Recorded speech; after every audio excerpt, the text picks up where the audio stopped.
نیکی ہو تو ایسی ہو۔ ایک دفعہ حضرت ابو درداء رضی اللہ عنہ نے لوگوں کو دیکھا کہ وہ راستے میں ایک آدمی کو مار پیٹ رہے تھے۔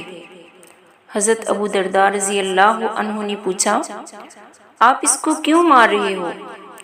لوگوں نے جواب دیا کہ اس نے گناہ کیا ہے۔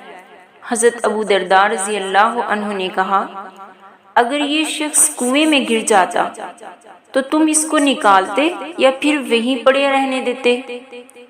انہوں نے کہا، ہم اس کو ضرور نکالتے۔